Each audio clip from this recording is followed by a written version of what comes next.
Okay, ladies, now let's get information. I say, okay, ladies, now let's get information. You know you that bitch when you cause all this conversation.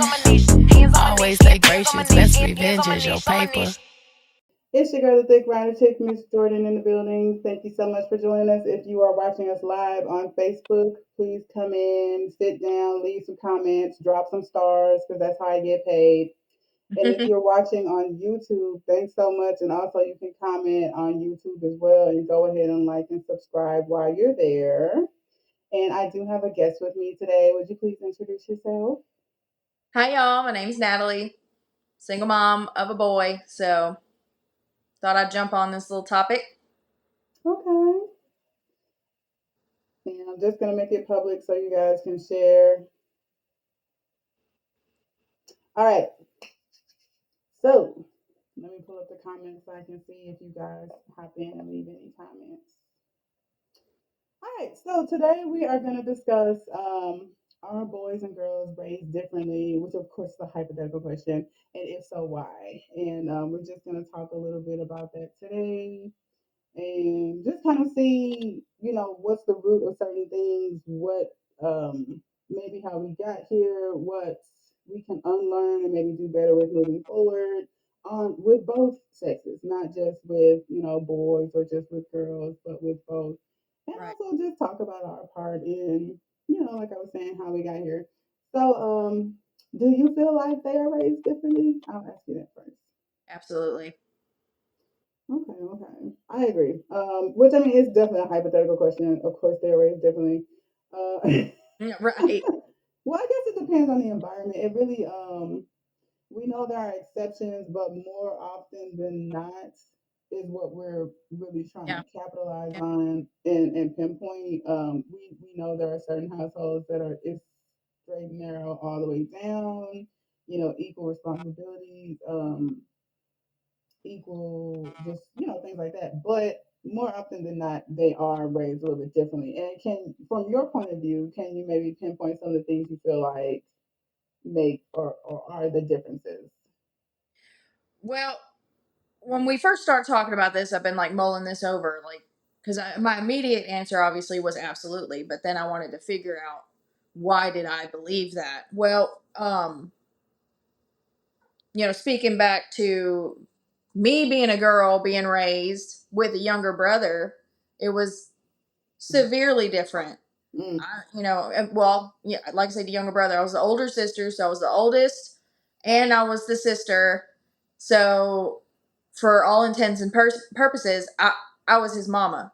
mm, And I had all these rules. I had all these expectations. I had all these requirements, and he could just do what he wanted, and that followed us all the way through childhood, middle school, high school, all the way.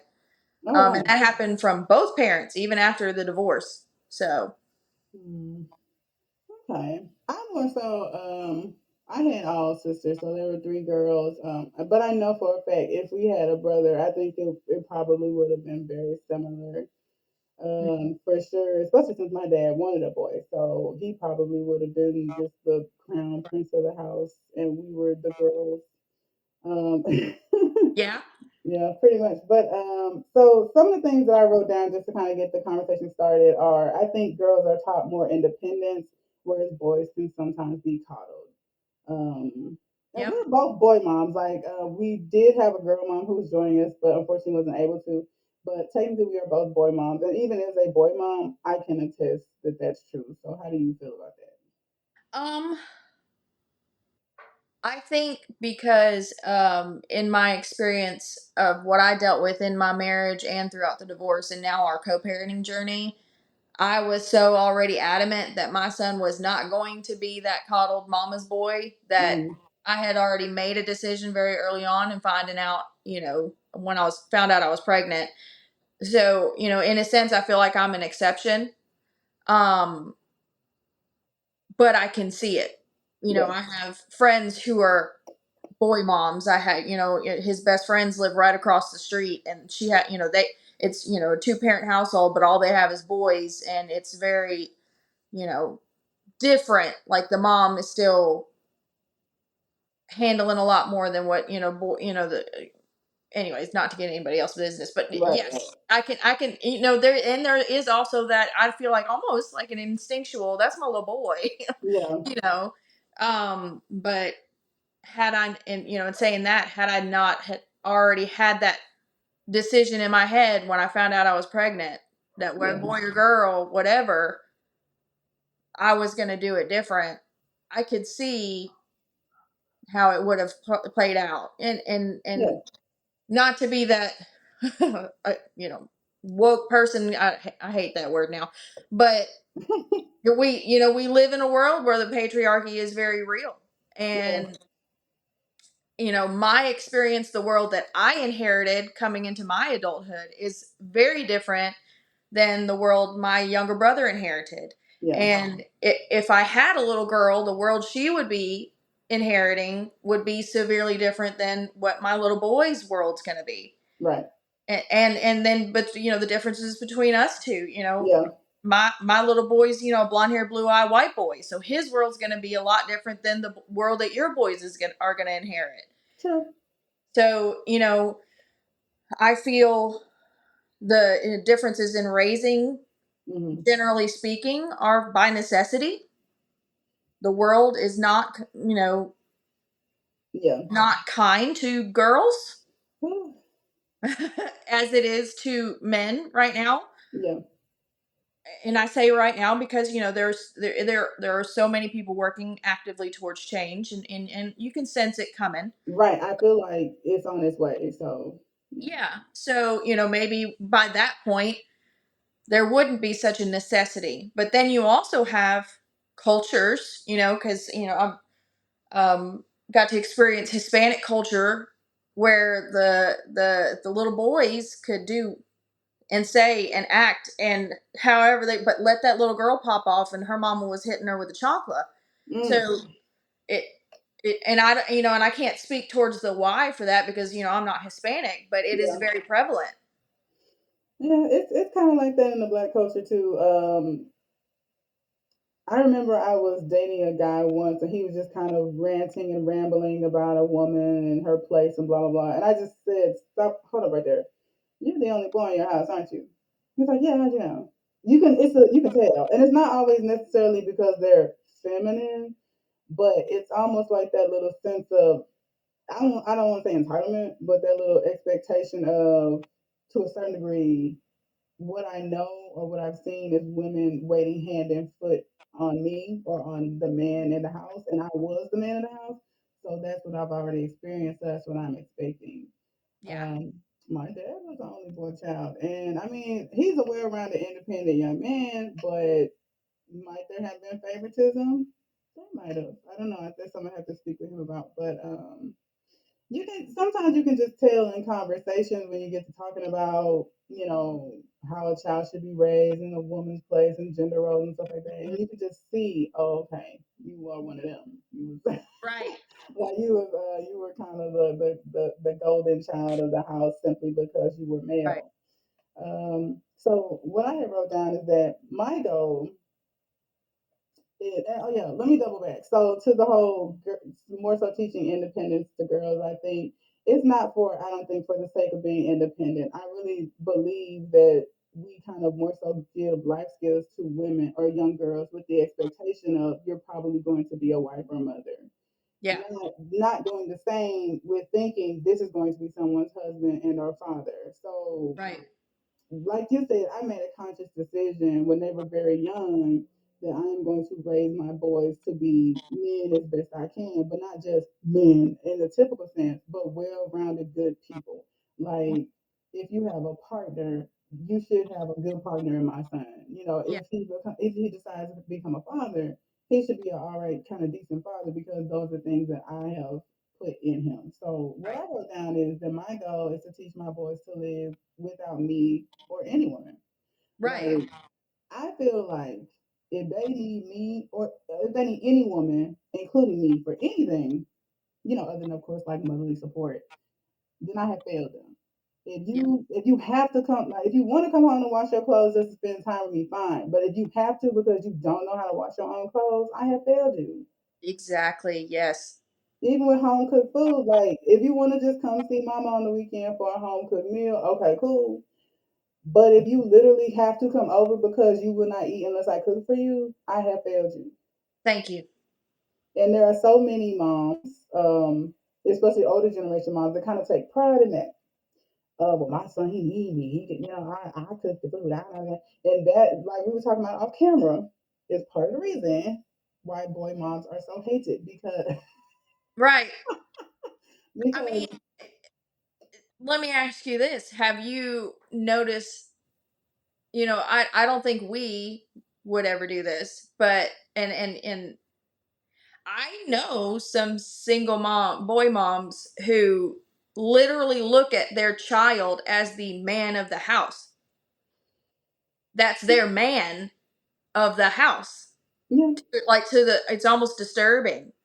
I wrote down people hate boy moms. One of the reasons I wrote was emotional incest. So that's pretty much just a fancy term for what you're saying. It's like it's almost like you're in competition with the mom and you're just a girlfriend. And it's like because she has to be the woman in his life or the one in control or even when he's grown and it's hard to deal with and maneuver because what like Right. Because like in those dynamics, it's almost like the girlfriend is stealing the mom's man.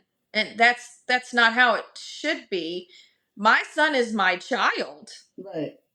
And whatever he decides to grow up and pursue in partnership level, like you described, I just want him to be a good person Right. and be a responsible person and be a good partner to whomever he chooses to be a partner with, and obviously Yes. then be a good partner for him. That ain't my business. I don't care. I mean, Yeah. I might speak my mind if there's stuff happening, Yeah, but you at the took the end of the words out my day, mouth. that's your relationship. That ain't got nothing to do with your Exactly. mama, son. If he wants to, because like I said, my door is always open. My bed there's always a little spot you can come lay your head and Right. rest it and talk to mama if you need to. But me inserting myself, I have Mhm. talked to so many women who the drama of their relationship is a mama that don't know when to let go. Like she's constantly inserting herself into parenting and the relationship and da da da da. And I think that's part of the reason why boy moms get such a terrible rap because Mhm. we'll talk about it. So Yeah. but that's one of my goals. Emotional conversations to keep in mind is my son. Right. So how I look at it, even though they're my little fellas now, and like we were just talking about off camera, um, we started these kind of conversations very early because when you look up, the years do go by, and it's like I have to keep in mind that this is more than just my little, this is more than just my little bambino. This is going to be potentially someone's husband or someone's father. Now, if he chooses to be neither, fine. It's still going to be somebody's coworker, possibly Mhm. someone's roommate, Mhm. someone's employee or employer. So these life skills and just basic emotional, necessities, I'm responsible for instilling in Yep. him. Like Mhm. no one's coming along to do the work. I chose to have this child, so it's my place to make sure that that's there. I did write down that I feel like girls are taught more so to be humble or to be small, whereas boys are taught to lead and strive for greatness, to compete. In sports, they're taught to be the best. Mm. And I'm not saying I think girls are kind of taught to strive, but it's more so in a superficial way, like be the prettiest, be the one that gets the man, be the politest. I don't know. What are your thoughts on it? I think that I feel like that's rooted because you had said something earlier that made me think of this. Like we as boy moms with our mindsets have chosen to incorporate trying to like assist our sons to become emotional intelligent because one day they're going to be an adult, and in Right. that adulthood they're going to end up being somebody's partner, somebody's husband, somebody's boss, somebody's coworker, somebody's friend, something, Yeah. but a lot of, especially in the southern areas, a lot of the mindsets is that the girls are raised to be the wives and mothers, the boys are raised to go out and be something. Yeah. Sure. And not necessarily that there is anything wrong if a woman decides that's what she wants in life is to be a wife and a mother. Yeah. I'm the type of feminist that if you girl, if that's good for you, go do it. I'm not, Right. I'm not, but I'm not raising like I wouldn't if I had a little girl, especially with like my experience Mm-hmm. as a little girl growing up to be a woman. Um, I wouldn't just be raising my daughter to be somebody's wife. Agree. I feel like I would be investing in her emotional intelligence, a sense of self Yeah. that she doesn't have to be small, that she's allowed to take up space. And I do that for my son too, Yeah. but in a different fashion because it's going to be so easy in a sense for him that I don't want him leaving me arrogant.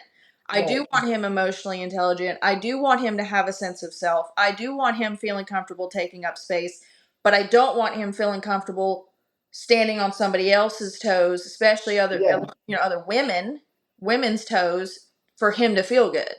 Agree. Completely agree. Took the words out of my So mouth. Yeah. right, so I think that's the if you we're speaking in general terms because obviously we know a lot of families and dynamics like that are Are falling in the different. middle of Yeah. this, but generally speaking, little girls are raised to be somebody's wife or somebody's mom. Little boys are raised to go out in the world and be something.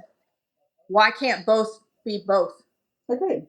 I completely agree. Why can't little girls become wives and mothers but still be out in the world and be something? Why can't little boys go out in the world and be something but still be good fathers and good husbands? Completely agree. Completely agree.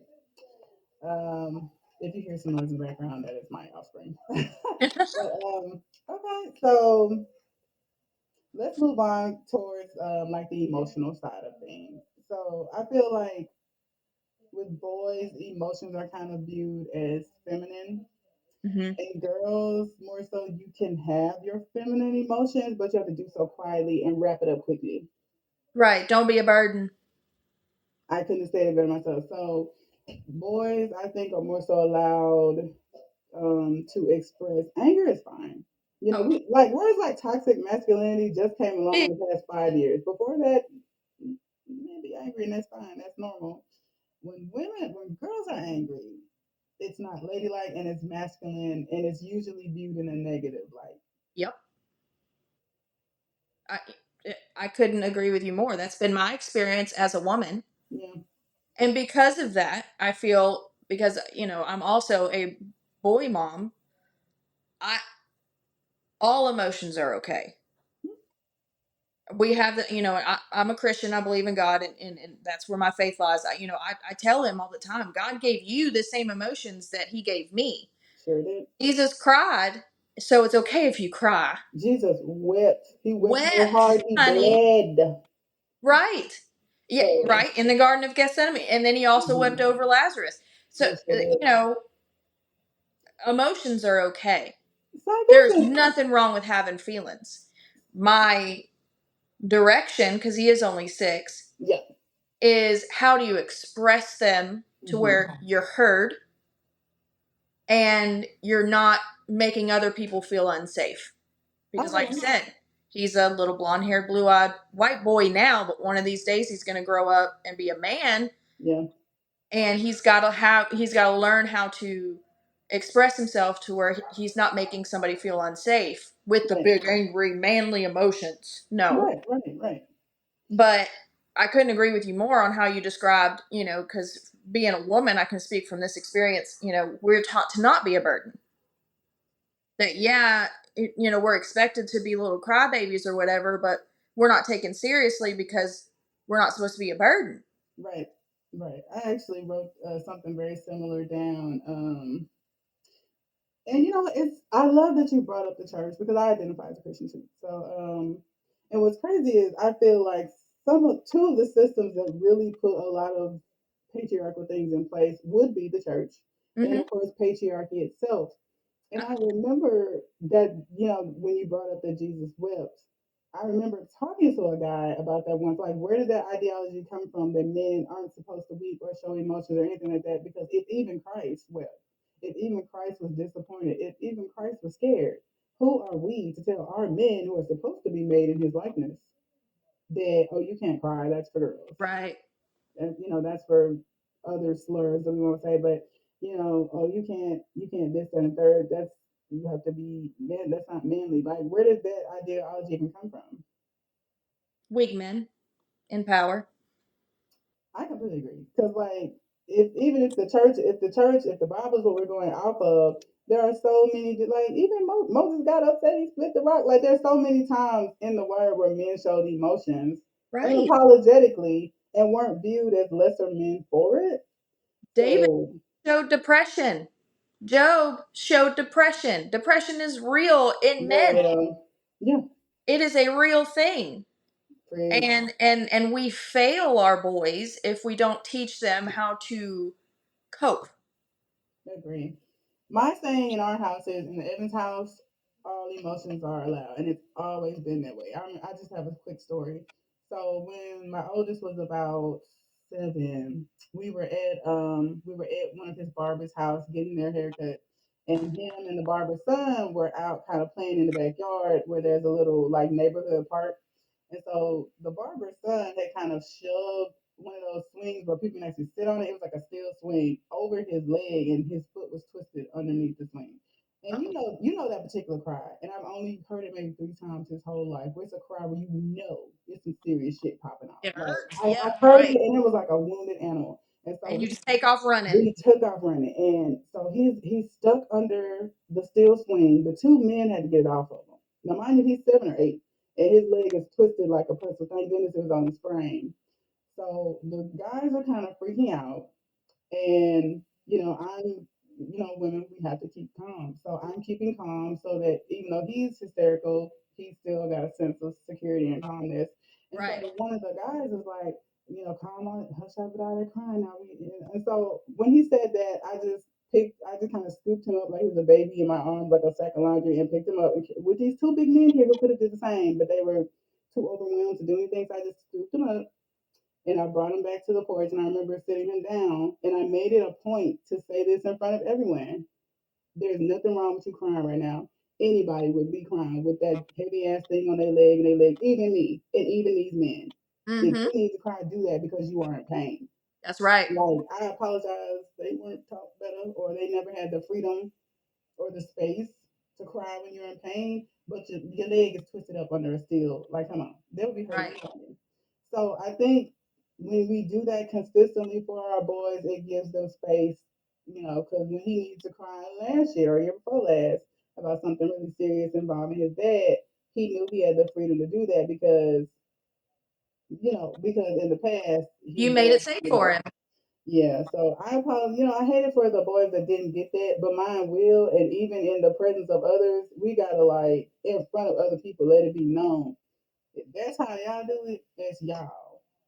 I My mean, son, the one rule that I had enforced with Paxton, my 6-year-old, because he's got big emotions like Mama and his dad, which I feel all kids do. But anyways, is there's nothing wrong with what you're feeling. I need yeah, you to correct how you're expressing it, because he likes to scream, he likes to yell, he likes to get ugly sometimes when he's pissed off, and say mean things or whatever. Like, my biggest focus is telling him, yeah, that's okay yeah, that you feel that way, but I can't hear you if you're yelling at me.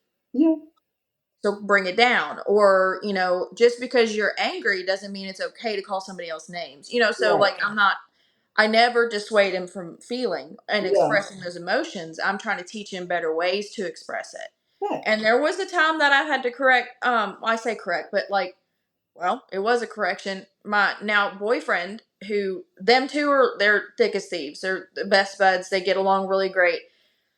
Um, you know, my boyfriend fell on the old school masculine yeah. stop that crying, boy. And I said, hold on, just a second. We don't do that here. Oh, we don't do that here. No, no, no. We don't do that here. It's Right, okay if boys cry, and it's okay if anybody cries. Don't tell my son to not cry. agree. I'm glad he was fine with that and kind of got with the program. So that's good to hear. Mm-hmm. And I do have to. I got to give him, my boyfriend credit because he's gone through a lot of stuff in his life as well, Right. and recently, and has he's a man who believes in therapy. So let me tell. Good. I'll start off with that. Like he's Well, not good. against therapy. He's not against if medications needed to help balance him out. Whatever he's not ashamed or against it or anything like that. So on his own, he's come a long way than what a lot Yeah. of men would Right. in their mid to late 30s. They're already stuck in their ways, quote Stuff in unquote. their ways. Yeah. But and That's it was just, good. and that's why I knew it was just a slip up. It was just he didn't know how to handle the situation. Mm-hmm. He has kids, but they're a lot more reserved in how they express themselves than mine. So he just didn't know what to do. So he Didn't know just what to said it. do. But we don't Okay. do that in this house. If we gotta cry, we crying.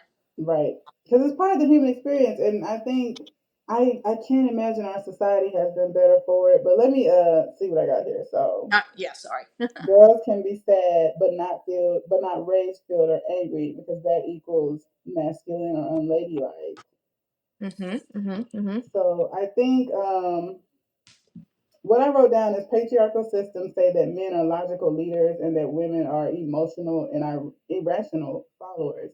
And I really hate that for young girls that whenever they have any sort of anger, disappointment, um, it's written off as sass or attitude, Bossy. which kind of just shoves it under the irrational because if you're being sassy, you're not making sense. You're just having an emotional moment and Right. need to be dismissed. But that's not true. I think we should give girls the space to feel anger. Like Mm-hmm. part of the human experience, part of the human experience is being disappointed, let down, and made to be upset.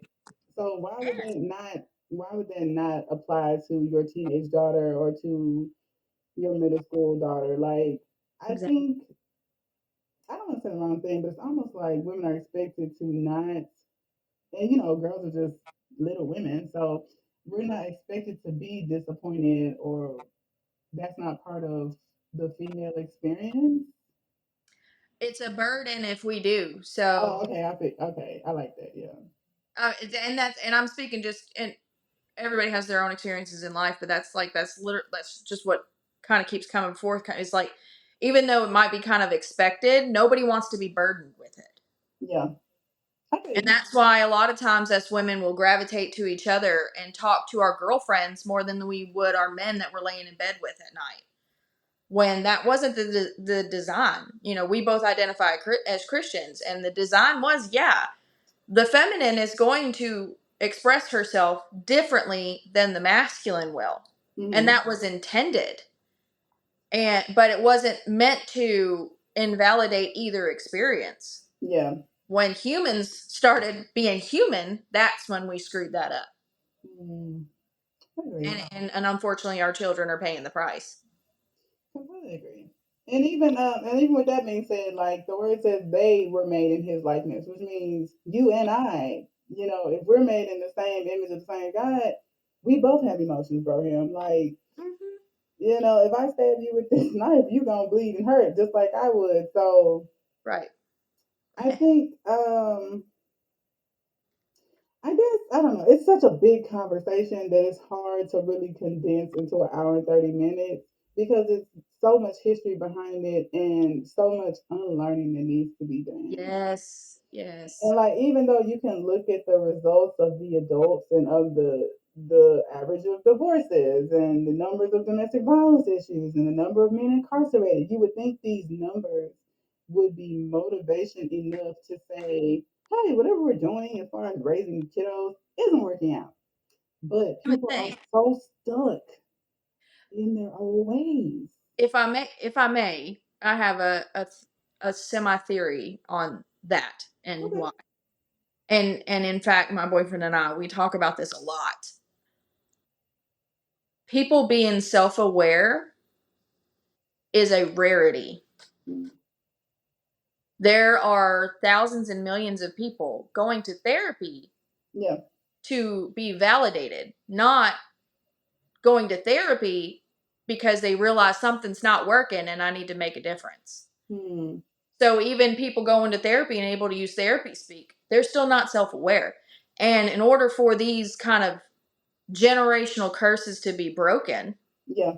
you have to be aware of the part that you play in it. And I say you as us parents. Yes. Big facts. I am aware that I'm not going to be able to break every single generational curse that was passed down to me. My child is going to have some responsibility of doing that when he becomes a parent. Yeah. But I'm damn sure going to try to break as much as I As can. much as I can. I heard that. Like, if they had a sister, it would be no different, you know. And like I said, one of my goals is, or the way I look at it is, they're still kind of young, but anything can happen. Like, I'm the sole parent. I could drop dead tomorrow. So I need to know that, okay, no, you're not adults, but as much as you can know to wherever you would have to go, you wouldn't be a burden, like you said.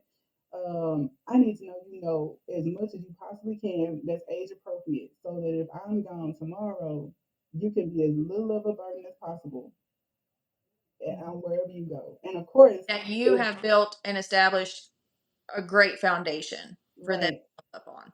Right. So, and if God forbid, at the cusp of adulthood, they lose me. If I drop dead tomorrow, can you function without me? Right. Can you get your own food? Can you pay your own bills? Can you get yourself around? Can you fill out a job? Like, can you do the things that are needed to function in this world? Right. And if you can't, that's on me. Because while Right. you're in my care, it's my job to make sure you're straight. Not just make sure my daughter is straight, Exactly. make sure my son is straight too. I was going to ask that too. Do you feel the difference in like how you explain it, where it seems like most parents try to actually prep their daughters to be able to take care of themselves, but don't focus so much energy in prepping their sons to do that?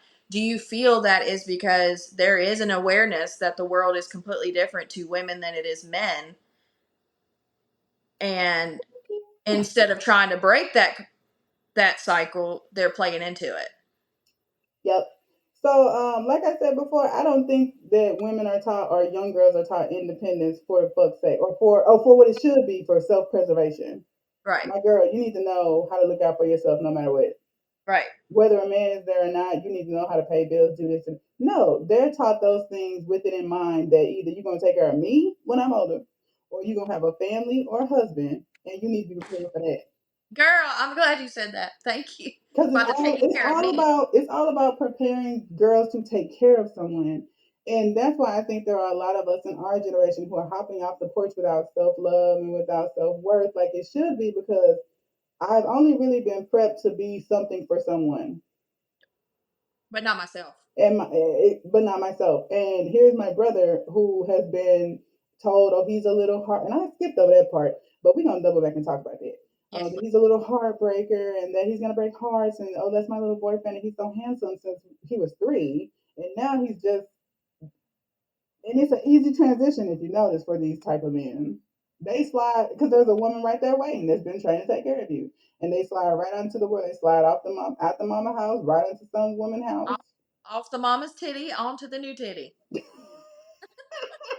Yes, in layman's terms, yes. So they slide right from the mama's care into another, and then when she gets sick of his shit, here's another. And here go the babies and the multiple baby mamas, and do do do do do.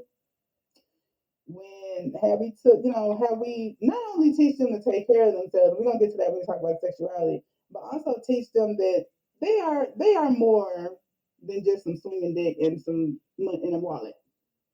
We need to teach our boys that too. So we'll get to that. Yes. But I completely agree. Because that's probably when I would actually insert myself, is if I feel the little heifer is doing that to my baby. And I would not be shamed one bit. Here's the thing, and I agree. I'm like I said, I'm gonna stay in my place until I'm asked or if I notice, because now we transitioned from mother and father, mother and son to friends. And if it was my homegirl, I would tell her, look, it looks like you're being used. But also, it's my job as his mom when he's in my care to teach him that, hey, you're a good guy. You have a lot to offer any woman. And if it feels like you're not getting reciprocated, you need to learn to get up and leave from that table. Yep. I don't think, and it's easier to do when you don't need her. If she's scheduling all your appointments, if she's paying all your bills, if she's driving you to and from work, then it's gonna be harder for you to look at Sue and be like, you know what, Sue, you're a horrible girlfriend. I'm out of here. But I mean, you're right. yeah, so we kind of talked about the emotional things. I just want to touch on that before we move on from that. Let all children feel all the things, Yes. girls and boys alike, and give them the space and the freedom to do so. Do not dismiss your daughters as being sassy or having bad attitudes when they express disappointment. Actually, try listening to them because your first. I've always read that your first bully is usually in your house. I think the first place that a child is dismissed is in his home. Yes. And if you teach your daughters that their voice is invaluable and that their feelings do not matter, it will not be very hard for them to adapt to partners who feel the same way. Yep.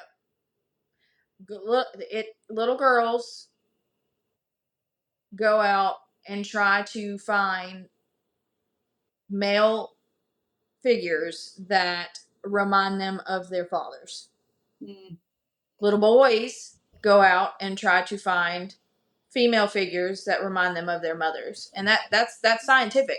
And mm, now if in the household as their children it's done appropriately in my opinion, mm, yeah, my son might go out and try to find somebody who, is independent, is a little loud, is, because that's what he's used to, because that's what he grew up under. yeah, But I don't want him looking for his mama. agree. And I feel like if I'm, like you described, prepping him to leave me, because that's also what the good book says, that there is going to come a time that a child grows up and leaves their parent, then he knows it doesn't start blurring. The lines don't start blurring. Yeah. But anyway, sorry. I don't know why I went off on that tangent. No, I completely agree. If they hear it and they hear it consistently and the words are matching the actions as opposed to emotional incest, I think it would be an easy transition. And I'm not jumping on no woman that those lines get kind of blurry because most of them mean well. And Of I'm course. guilty of it too. Like, especially with single mothers, when the other parent is maybe absent or not as active as they should be, Right. you overcompensate. You will overcompensate. Mm-hmm. So what I had to work on doing was asking myself, okay, when I don't make them do this chore, when I don't go back, when I don't hold them responsible, when I don't punish them for this, are they better for it? Mm. No, I don't want, because you're already the disciplinary and the fun. You have to be everything all at once, the plot of such as womanhood. But are they better for it? Are they going to die if I take away that laptop until they get their chores done? No, They live act they like it. shall. Live they shall. And guess what? Even if they mad for a little bit, they don't get over it and we're gonna watch some anime tomorrow. But I've got to teach them responsibility.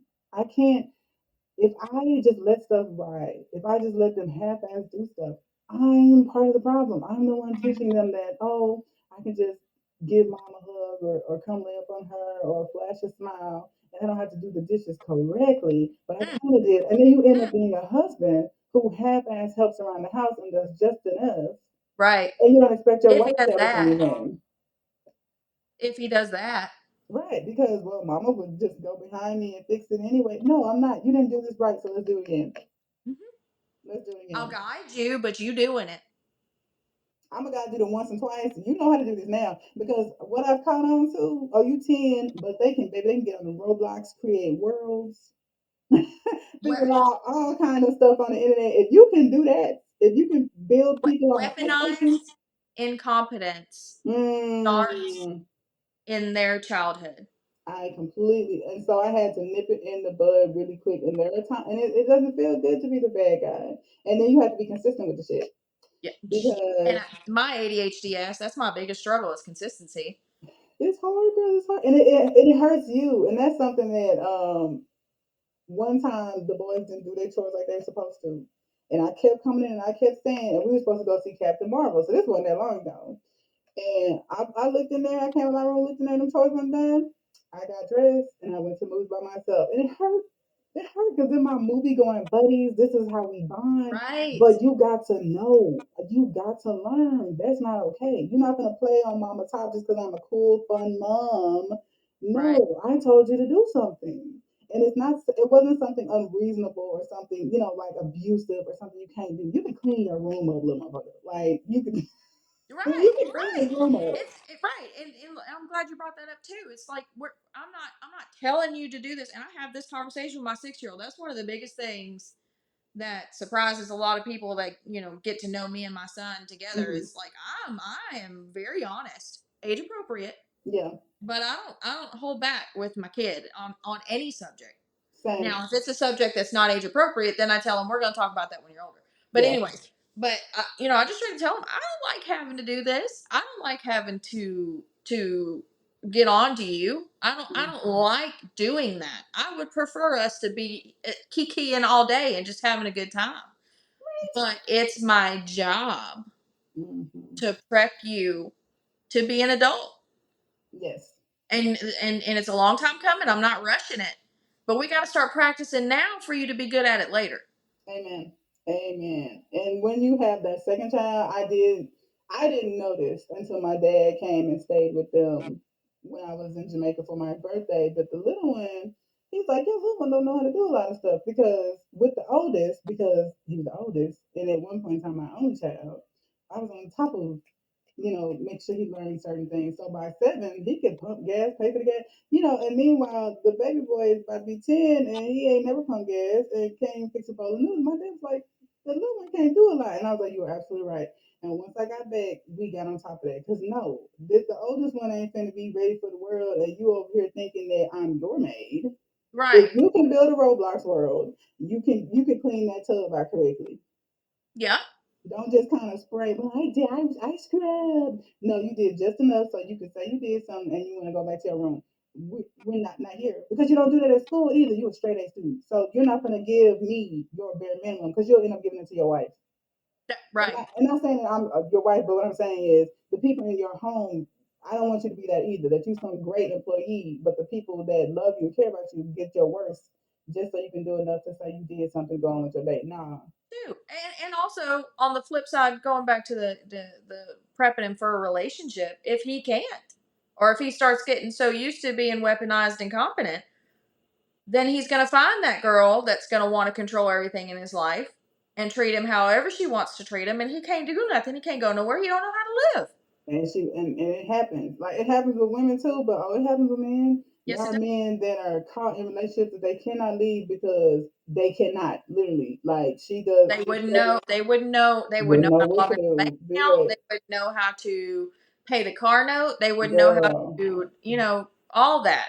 When I used to work at the hospital, it would be so sad. These men would call trying to schedule appointments after their wives passed. I'm talking about in their 70s. Don't even know their doctor's name, don't know the name of the prescriptions, don't know nothing because the women did everything. Even if, I work in car insurance now, and even then, I'll have a man call who his wife has passed or she's, in hospice or something.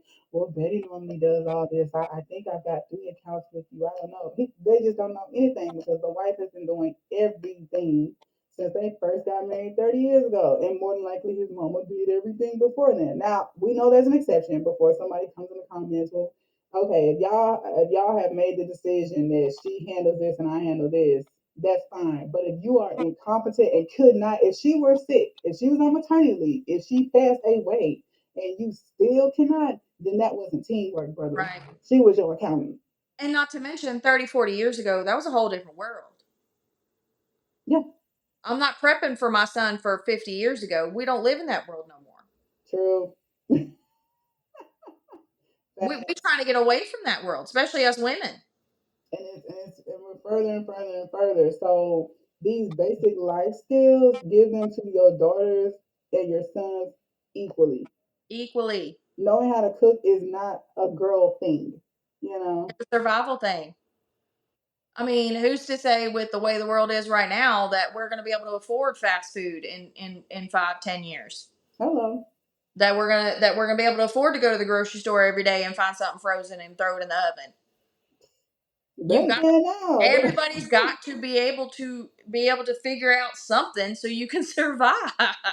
If you can't, like, even my little one, I think right now we pretty much just said he can do eggs and bacon and put a little burger in the oven, but it's something. And It's something. then, like the guy I was talking about earlier, who was the only boy child, um, he had a bit, like I said, he had a very set idea on how relationships should be. And I remember he wanted me to cook some rotel dip for him once, which is a very basic baby shower ass dish. And not only he was like, "I'll get the groceries." Not only did he need a list, when he got to Walmart, he had to FaceTime me. You know what rotel dip is, right? Yes. I mean, it's glorified nachos. It's just, And this and all the grown stuff is man, in one aisle it's except for all the near each meat. other. Yeah, it's dairy. But he had to FaceTime me to and point to this, and I had to point that. But you coming in here talking about some gender roles, and sir, you can't even make rotel dip for yourself. And this is the dish you asked of me. I was married to somebody even worse than that. Oh, My ex-husband wouldn't even go grocery shopping. mm, Aside from like swinging through and picking up the frozen meals that he did know how to cook because he had to because he was single for a few years before I came into the picture. wow. My fault was is I played into that shit and I didn't put my foot down and Yeah, say no. Here, let me teach you a few things that you can handle yourself. right. Which But really wasn't your job to do anyway. He should have came it taught. wasn't. But at the same time, if I'm a fuss and Yeah, gripe about it, then I also need to not accept it. true. Very much so. Very much so. So So that's my goal. Like when Jamil or Jace come to you, they're looking for partnership, not a handout. Because I can already cook. I know how to wash my clothes. I know how to clean. I've been cleaning my but beside myself since I was 7. I can yep, drive where I need to drive. My mom didn't taught me about credit. I know how to work. So I'm just looking for a partner. And that way, if you're not getting your partnership reciprocated, I know to be out. We are not equally yoked. right, Or if because you can't control me with that stuff because I know how to do that stuff. right. So And little girls need to be taught that as well, yeah, so they don't have to go out and find a man so they can live. agree. They Completely also agree. need to be able to have partners, not providers. Which, as a Christian, I understand that there is a distinction between the Mm-hmm. husband's responsibilities and the wife's responsibilities. But Mm-hmm. at the same time, though, those distinctions were directed to the Eastern people that were writing the books at the time. It's a whole nother culture. We over here in the West, honey, we both do it. It's a whole new world like Aladdin and Jasmine. So so yes, I definitely feel like both boys and girls, they're life skills. Your little girls, they need to know how Not to gender cook and role. clean. Yeah, they need to know how to cook and clean, and not with the expectation of I'm gonna be doing this behind some grown man. No, if I never get a husband, I need to be able to take care of myself, Yeah, and vice versa. If I never get a wife, my clothes will be clean, my house will be clean, I'll be able to do what I need to do. I will be eating proper, nutritious food, not just McDonald's every day, because I can fend for myself. And that part does lie on us, the parents.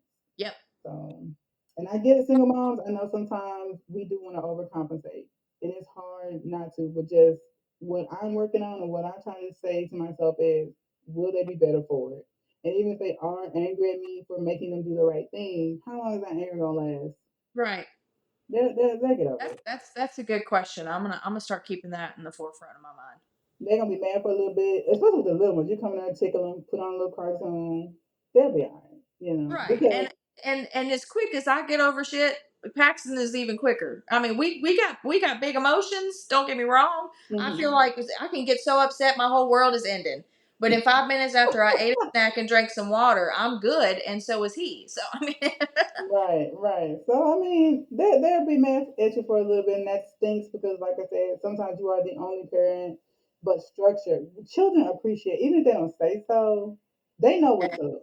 If as long as you're not being, if discipline is all you are, then okay, they probably do hate your guts.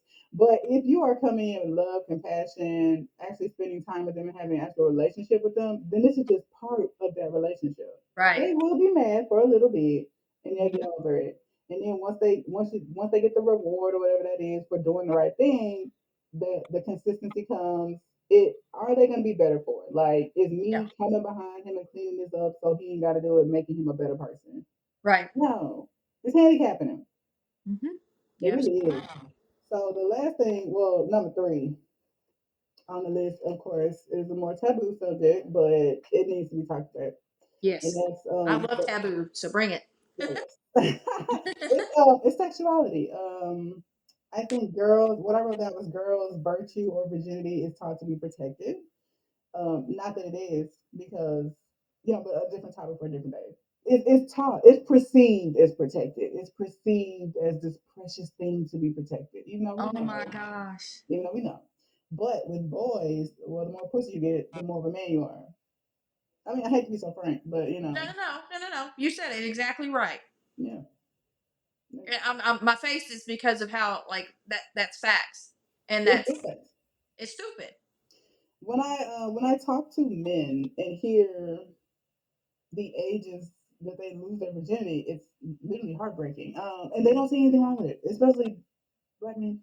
Um, I've heard as young, like both my baby daddies lost their virginity at 12.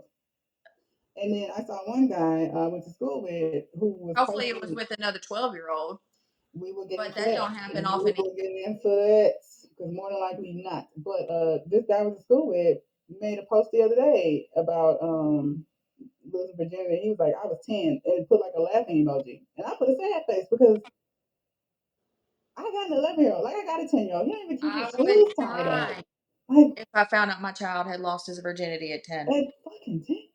Just like what? But I mean, that's why even though yes, I hold men to the fire, there's a part of me that, especially black men, I just feel for them because they have been so over sexualized. And then what they talk, like he thought it was funny. Like whenever I talk to men about virginity and they talk about how young they were, like you said, it's never with somebody their own age. Because a 10-year-old girl, I wasn't fucking. So if you're not fucking other 10-year-old girls, who are you sleeping with?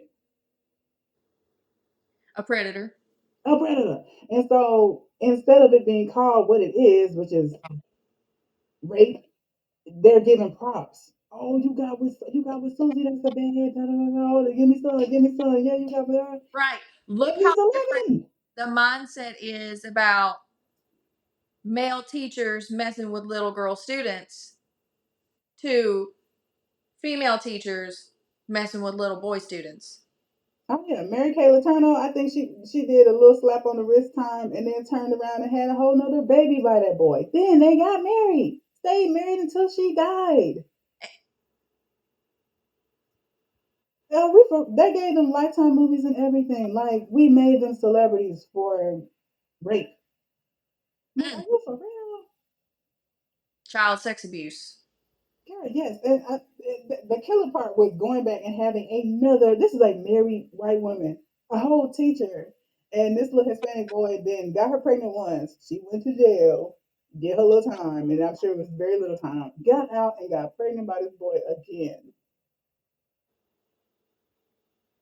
I, Girl. I could call out some names, but I'm not going to because I'm trying to not have so much drama in my life. But I know of a few couples who it was a female grown teacher Hmm. who messed with a male underage student, and now they are married and have children and are living, and everybody acts like everything's fine. Now, granted, yeah, now Yeah, everybody's no. legal. Now everybody's an adult. But where'd you start?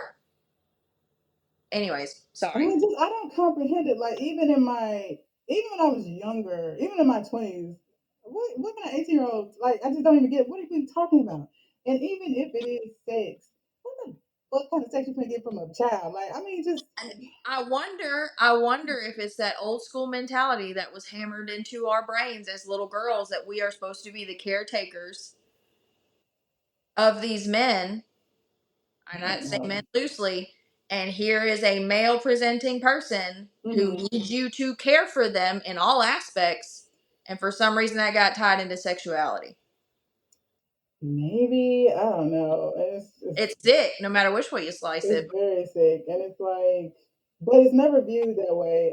I actually did a podcast a few years ago when Lil Bootsy had said that he was going to get his, I think at the time, 13 or 14-year-old son, maybe 12, was going to get him fellatio from a female stripper for his birthday. And I mean, enough people didn't have problems with it for me. So I did a podcast about that. But we have got to start teaching our boys that their virtue is just as important as we pretend that girls is, Right. that girls are. So we have to unlearn, and this comes with men too, because that whole circle of people dapping that little boy up, it's not women. No, It's the OGs, that also that lost their probably lost virginity. their Yeah, virginity to their in-home female babysitter caretaker. or whatever, and it's usually that. It's usually the babysitter or something disgusting like that. But those are the ones dapping him up. So what I wrote down was, ask a 16 or 17-year-old girl, are you a virgin? She says yes, good. Ask a 16 or 17-year-old boy if he's a virgin, what's wrong?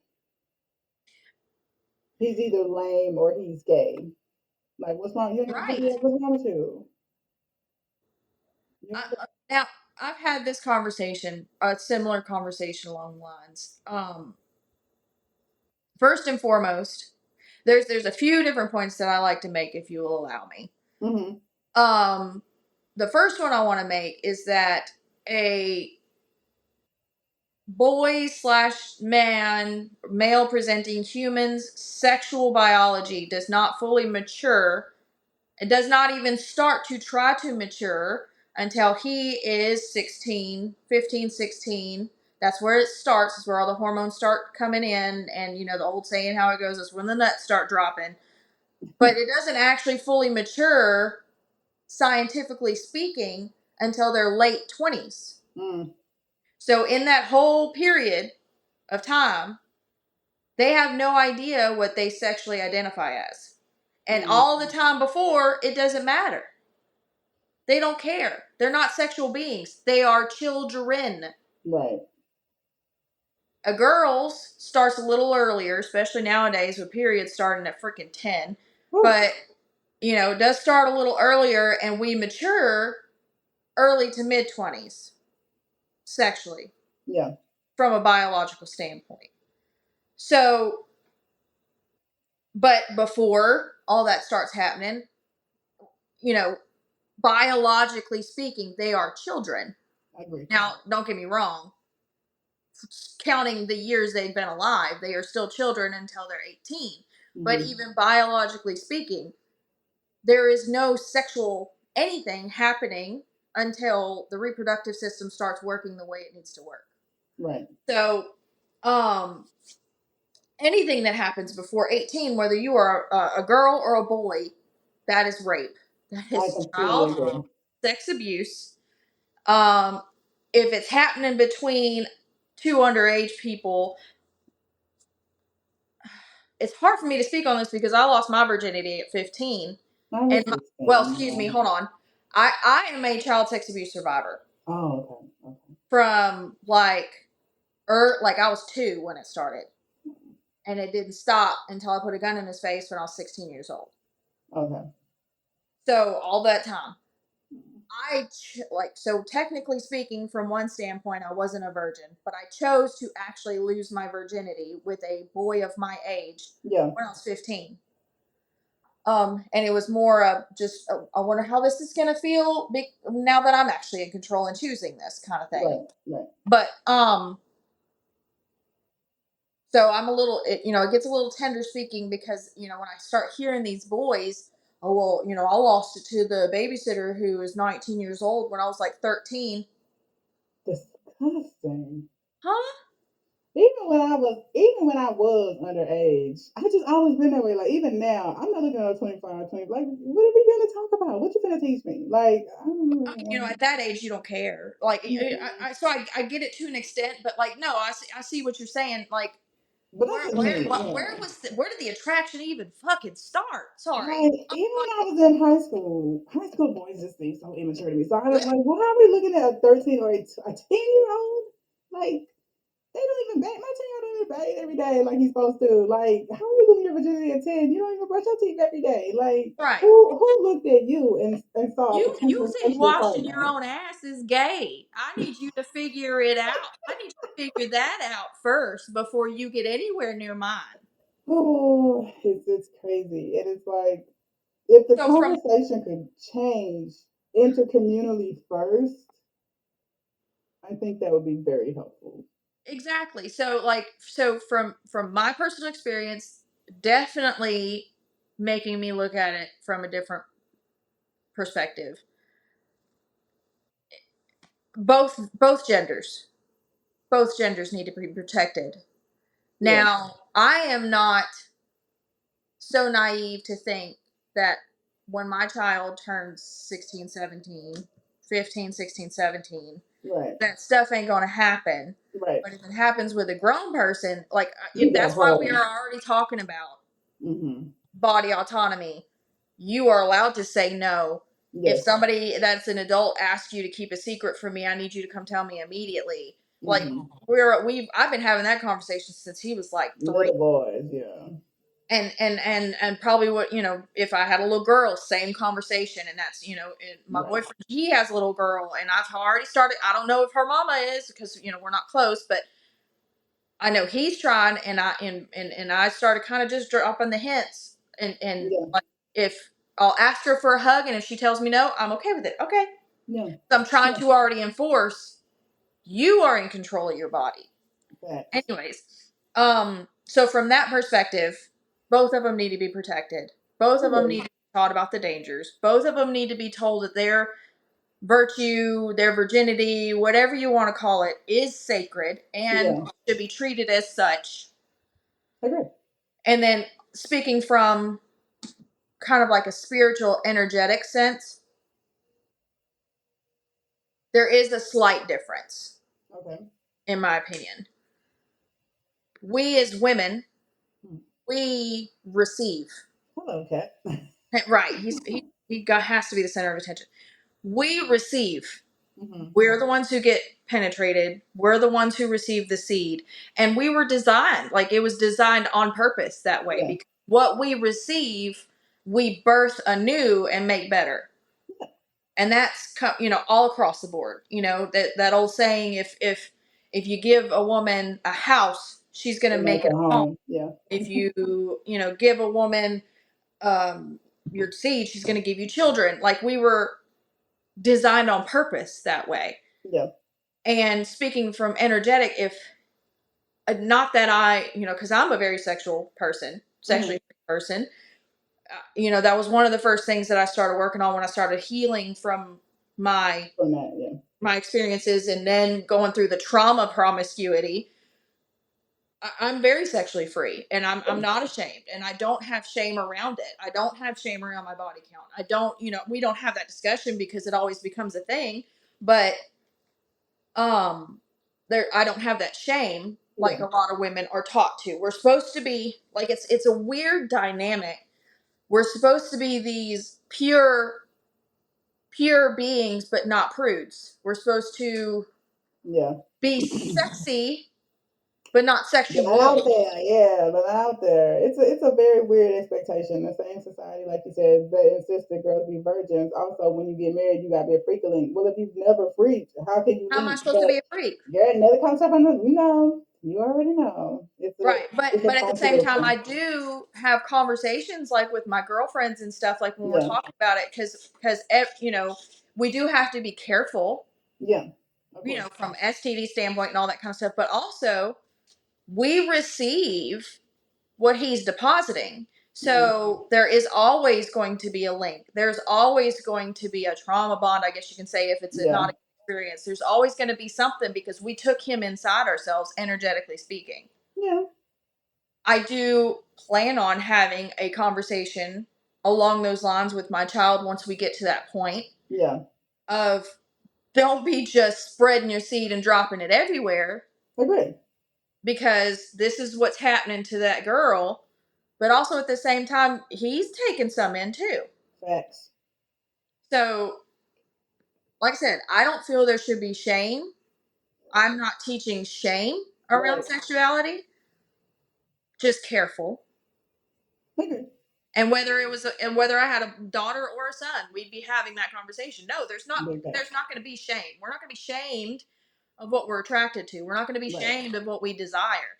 Just be careful. Right. However, value your body and don't give yourself. And I actually wrote that down. Don't give your seed away so freely. Like I think if we taught men or young boys while they were young that instead of yeah, the more cat you get, the bigger macho dude you are, or the more you know, pardon me, but that nigga you are. Like if we Right. put that stigma away and said things like, "Yo, who is this girl? Like, who is she even to like?" Just like we talk, it's like we're kind of teaching women now, like, who is this person to even deserve you? Who is Right. this person to even deserve this experience with you? Have they Exactly. earned that? Because Make if these you're women spreading earn your that seed stuff around, you're literally giving pieces of yourself to for these very women. little, not even for And the if you highest bidder. exactly think about think about one person, one man that is that person, that Mhm. man, that bro. He's got all, he's always got somebody. How insecure is he truly? See, and that's why I really wanted a man on this conversation because I think part of the problem amongst the macho talk is no one's being honest. Like in the hood around the way, the OG or the big dog of the neighborhood got baby mama drama, got five sisters, but he's not telling you behind the scenes he's up to his eyeballs in child support. His credit is terrible. That he's insecure. He tries to find validation in these women. That he's broken. He wish he had just one woman in a home and all that stuff. He's And not he telling you doesn't he that. doesn't have a sense of self because he's given so many pieces of himself away. Right. He's gonna have to keep doing that because that's where his validation lies is in being that dude. And they're not telling the younger dudes what it's really like. All they see is all the praise and machismoism that they Right. get. But And that goes away, honey.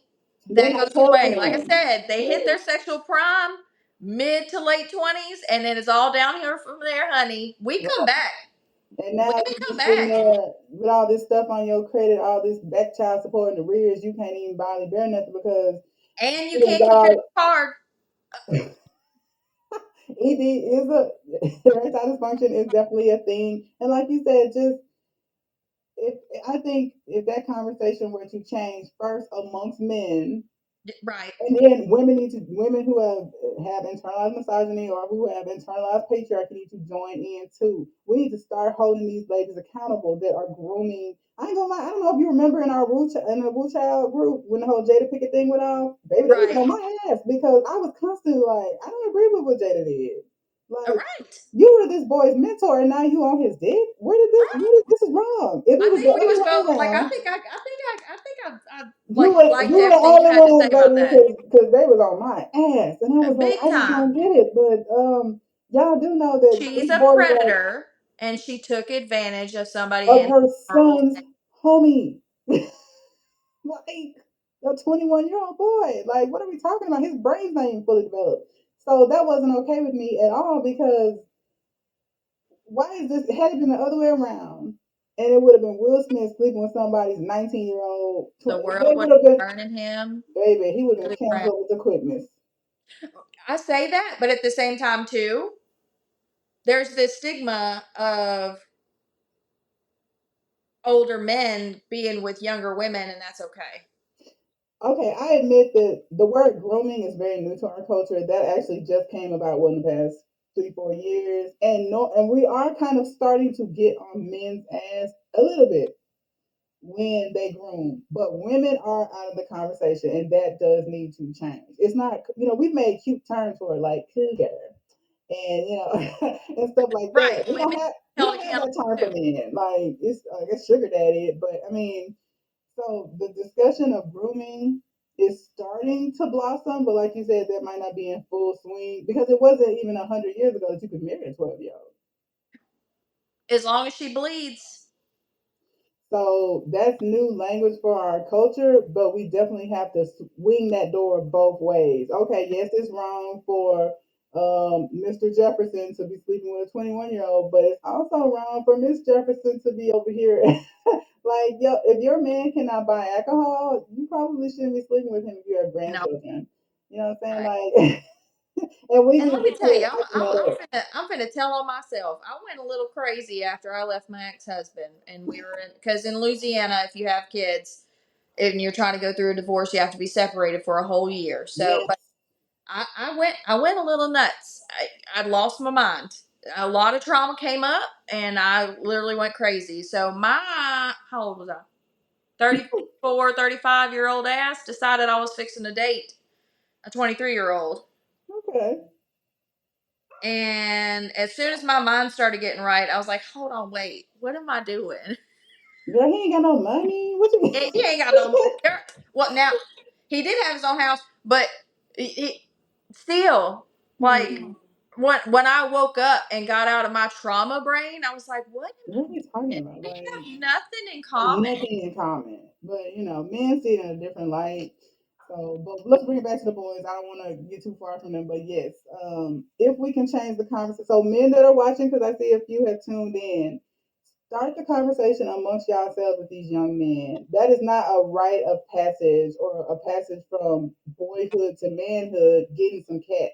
Teach them that their virtue is important and to hold out for something special, even if it's not marriage, because I don't necessarily believe in waiting until marriage. But Yeah, until you are of an age where you are making a sound decision and being safe and not out here just trying to rack up pussy to get your manhood up. Like we need to change that conversation amongst older like men. ask yourselves, why is Right. that validation so important? And why are we Why passing can't it I just down, yes, to the next generation like it's law? It's not. Did that work for you? no? Are you better for it, young older guy? Because we the aunties and the uncles now. And so Right, whenever I talk to younger girls, I put them on game. I tell them straight up, baby, build a life you love and worry about these men later. They're not going right. anywhere. They still gonna be there. They're gonna be when I say they're gonna be right there, they're gonna be right there. And Hey, men, I need y'all to start teaching these younger boys the same thing. These girls are going nowhere. Get your credit up, get they your ain't going house, nowhere. go get your degree or get you a skill. And when you're done with that, the ladies will be right there. And use condoms. The if I allow myself to, the places I could be if I wasn't so infatuated or trained or trauma brain thinking that I had to have a man. Girl, we could that's a when I say a whole podcast could be had off that alone. Walked away from college, walked away from like all just because I wanted a man. Now, Mm, granted, God has showed out in my life, and I'm still very successful and in a very good position in comparison to a lot of other single mamas. yeah. So I'm not trying to be ungrateful. Agreed. And obviously, my Agreed. journey had to take a different path. But sometimes I wonder, like, if I had had my mind right, if I had had guidance from childhood that getting a man was not the ultimate goal, it's a Right. good one because we were not meant to be on our own. We have to Yeah. have our tribes. We have to have, good connections and good relationships in our lives. Right. So I'm not saying just swear it all the way off, For sure. but get yours first because they still gonna be there. Right. No pun intended. That was hilarious, by the way, without meaning to be hilarious. Get your question wrong. But no, absolutely correct. Like we said earlier, we teach boys to strive for greatness. Let's teach our daughters that too. Mhm. Hey, hold off on babies. I like I said, now that I'm an auntie, when I talk to younger women, baby, believe in birth control, and I know abortion is not everybody's favorite cup of tea, but it is there. Like having someone's child, that's a. I don't think there's anything bigger that you can do for a person. Is this Right. someone you want to share that responsibility with? Get on birth control. Believe in it. If some of the birth control is making you sick, find different ones. If you're dealing with somebody that's like, oh, I Copper can't. IUD, honey. Copper IUD. See, No I did hormones. Nuvaring, and that worked. Let me hear it's been working. So, but I do know a lot of ladies that did the IUD, the patch. I think that got took off. But I mean, get a doctor you trust. If unfortunately your mama not instilling the things in you she should, get an older lady that you trust that you can be honest with, who is not going to be on no. You know how sometimes the elders can be. Ooh, child, it's better to marry than to burn. You ought to not be worrying about birth control at all. Just to your virgin. Get you a real woman in your life and Get on birth control. get you a doctor you can trust. And if your little boyfriend is over here talking nonsense about he don't believe in, that's not for you. Because hold up, because self preservation over here says it's not about making him happy. If I do not use these condoms, what can happen? I can get pregnant and know I have things to do. that I want to do before I become a mother. So he obviously is not for me, but it's us as the mamas. It's our job to instill that kind of. Amen. And the previous generations, including we have failed. We have failed. A lot of these young men and women, we have failed. I give grace because there was no manual. Right. Especially in our culture. When I say there's so much black people gotta unlearn. And I give grace once you become a parent because there is no manual. And most of us are still healing ourselves. And now we got this baby to raise. G- So most of our parents in the community, the goal was get your daughters out of high school not pregnant and get your sons from high school not in jail. that- And if that's been accomplished, then I've done my job. Forget learning about credit, forget self worth, self esteem, stuff like that. That matters too because I'm so busy trying to reach this one goal. So I do extend grace to the elders because the language wasn't there. right. The But safety now we know better. now Now we know better, and now we we know got to better. do better. When you know better and you still We need don't to do do better. better, that's on you. And that's why I like conversations like this because okay, like you said, now the information is there, now the language is there, now therapy is not some taboo thing anymore. And if you are so stuck in your old ways, now you're the problem because Now you're you're the not problem. you're not benefiting the community or the culture. You're still so well. This is what grandma taught me. Grandma been dead 10 years. Grandma couldn't even get a bank account her own name. Things are different now. Right. I love that verbiage that goes around all the time, about, well, grandma held down grandpa and her moo and had 10 babies because she couldn't go nowhere. What else was there for grandma to do? Grandpa can go do whatever he wants, do whoever he wants. And she couldn't, like you said, couldn't get a bank account. We barely just now to where we can get jobs, within the Right. last, what was it, 40, 50 years is when women's suffrage happened. Yeah, They, it, she couldn't.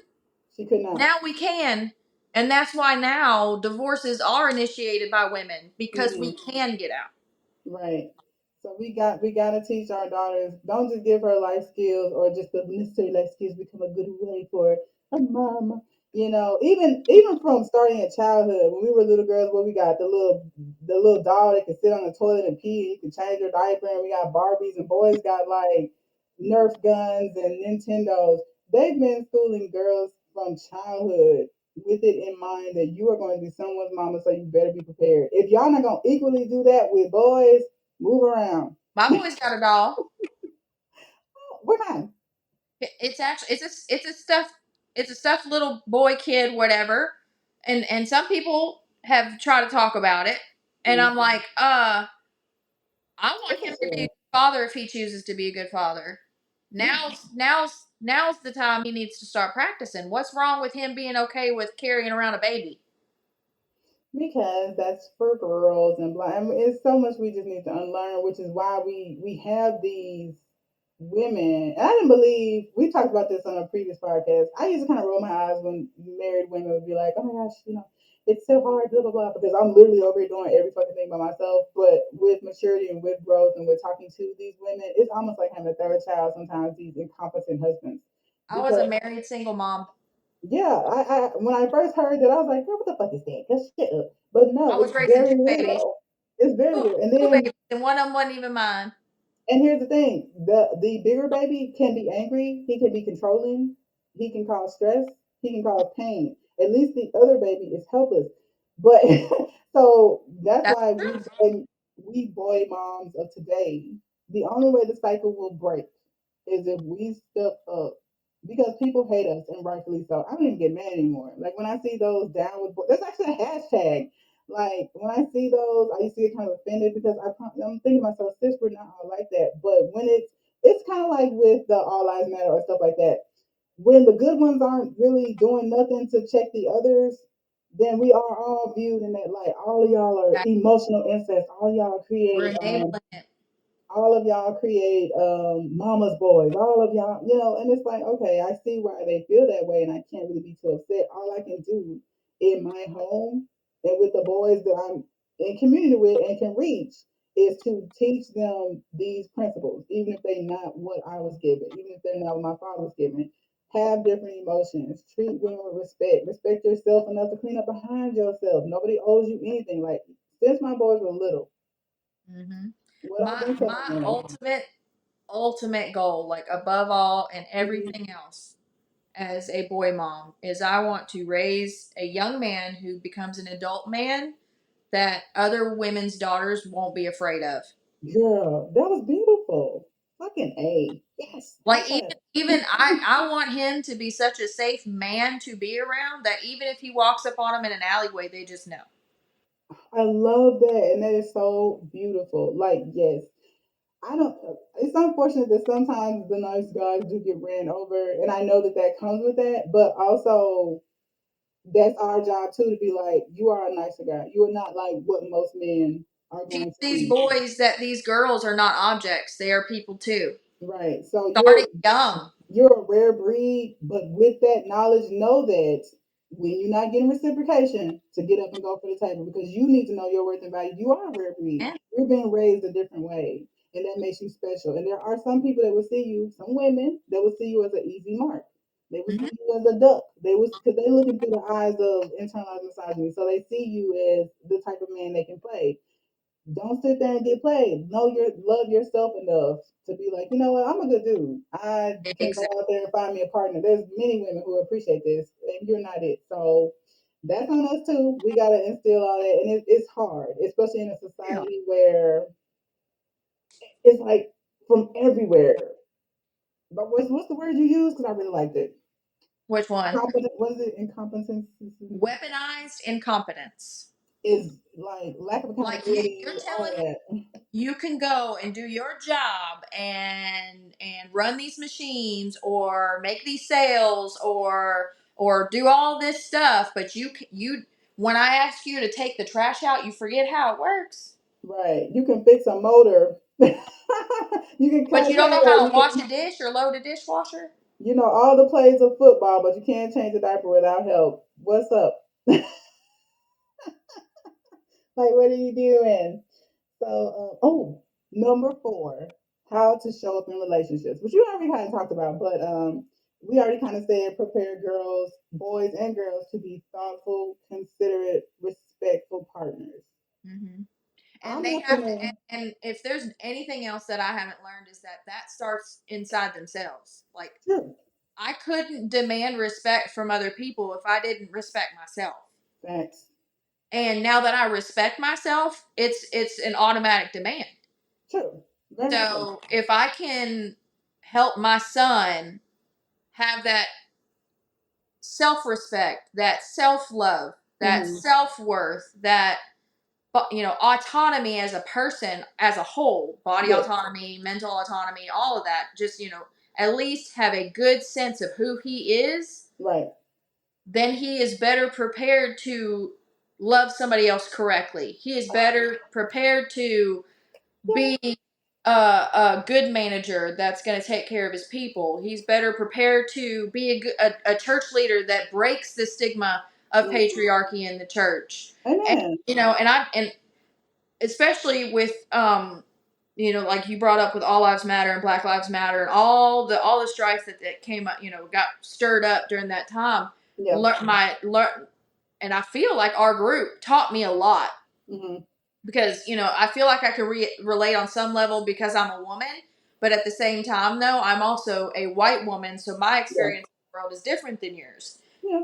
But learning more about those perspectives, I learned how important it is that now I have a little white man coming up underneath me. Hmm. And if this world is going to change, it's got to be those cis white men Yeah. because that's who started it. That's who broke it in the first place. Girl. So Oh my God.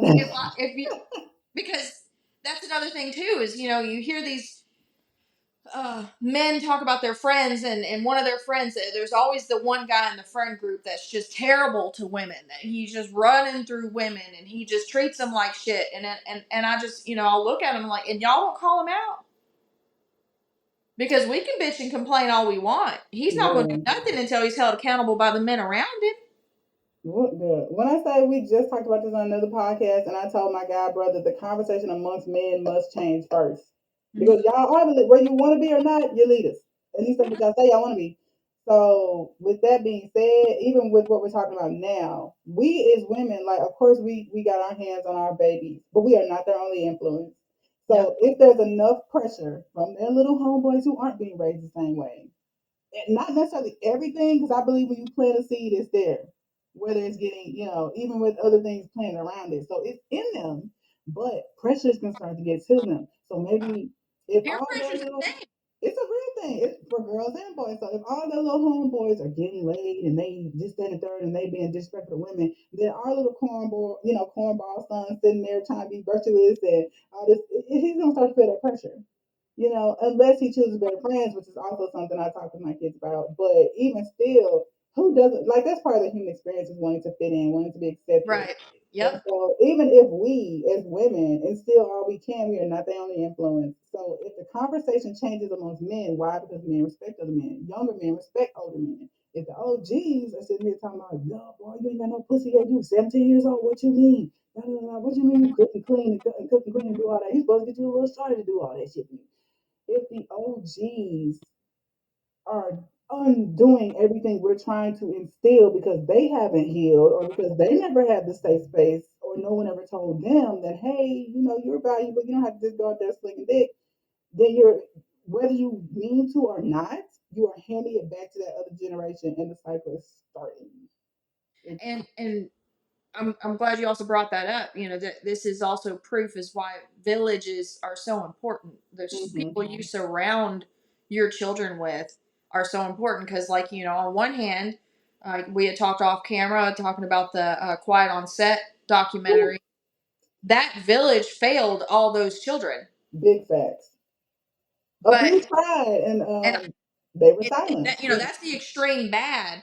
But if you go to the extreme good and you have your village, because another thing you mentioned earlier is like, especially us as single moms, we have to be disciplinarian and the encourager. We have Yeah, so a lot of stuff. And we remember how we were towards our moms and our father figures or whatever. Yeah, you don't know nothing. But if we heard the same exact thing from another adult that wasn't that disciplinarian, that wasn't that didn't have to play that role in our lives, yeah, it had a little bit more weight. right, So if, like you said, the aunties and uncles, which is us now, yeah, are having these conversations with these children as they're coming up, age appropriate, of course, yeah, it's going to have a little bit deeper of an impact, or a yeah, lot of bit deeper of an impact. And completely so, agree.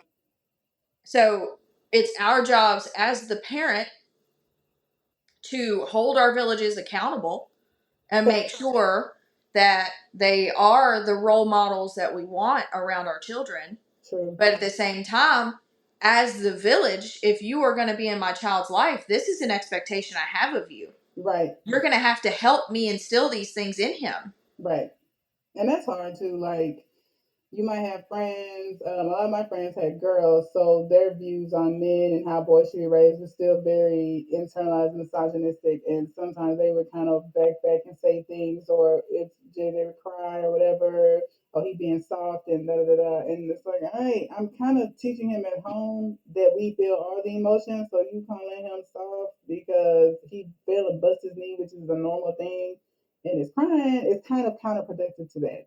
Yeah. Like, but like I said, It is our hard. culture has It a is hard. lot to unlearn. Like, and one thing I know we moved on to relationships, but I definitely want to just kind of insert that we've got to stop like labeling certain things as feminine and masculine as far as Bitch mode. I've heard that.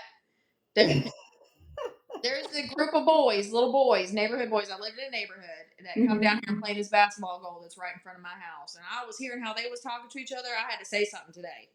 This bitch Uh-oh. mode, bruh. I'm like, hold on, wait. He's because I think there's one that's like 13, and the youngest one that I know, which is one of my child's best friends, just turned 5, and Oh, that one fell off the scooter and was crying, and the older one, I guess he didn't realize I was outside. That's bitch mode, bro. So right. yeah, But he's saying that because someone said that to him. somebody else said it to him. And that's why it's definitely a conversation that we can't necessarily blame the kids because he got that from somewhere and it probably wasn't Exactly. adult. So, I but think I I said that applaud too you for because being the I don't know auntie. if your daddy says that to you, but we don't say that down here. Right. Yeah, I'm glad you stepped in and let it be known because once he hears it again, like you said, it'll start to register. Because even a broken clock is right twice a day. So maybe Daddy is wrong. If because Miss Sheila said it, and then she said it too, and now somebody and then he's saying it. So maybe it is okay for boys to have different emotions. But if it was a regular conversation, then we wouldn't even need this podcast. So Right. that's why we have to start. And I applaud you for being the auntie in that situation and starting. I didn't mean necessarily that was a good point. I meant more so like careers. Like okay, I don't know if it's different in white culture, but in black culture, men do not do straight men do not do hair. They do not do nails. They there's just Yeah, certain careers that are that's looked pretty at. prevalent over here too. Okay, they don't. They're not many male nurses. We just starting to get male nurses. So, and then there's like not many female mechanics. Not many female electricians. There's like certain jobs that are looked at as either or. We had in the town I grew up in, Wascom, we had a male cosmetologist. Phenomenal. Hmm, He was an artist with hair. okay. And everybody, and I'll be honest, the first time I met him, I just knew he was gay. Okay. I think I was 14 the first time I had him do my hair. Yeah. I just knew he was gay. Well, come to find out, he's married to a freaking gorgeous woman and has like 6 kids. What? So I had to readjust my Yeah. like. Yeah. So Yeah. yeah, Most of it. that Yeah. is very real. Just because he does hair does not mean he's gay. What does somebody's sexuality have to do with their talent? Agree. And like a lot of the barbers are easing over. Like my cousin owns a barbershop. They're easing over into learning stuff because women are paying top dollar for these weaves and wigs and braids. You're getting $5 for $25, $30 the most a haircut, and you don't want to learn these skills because why? It's gay. And you're right. Like the few men that I know that do hair tend to be gay, but I noticed in the Asian community they don't give a damn. They Every don't every care. every hair store in Shreveport that's owned by either Arab or Asian people is men. Right. Where I go get my nails, it's more men These than women. nails were done by a man. Like Right. when I come in the nail shop, I want the man because I know he's the coldest. So why? Right. And his wife be right over there doing feet. So why in our culture that's such a stigma? I do not know, but I But think it's still normal. I don't think that would be acceptable back in their home country.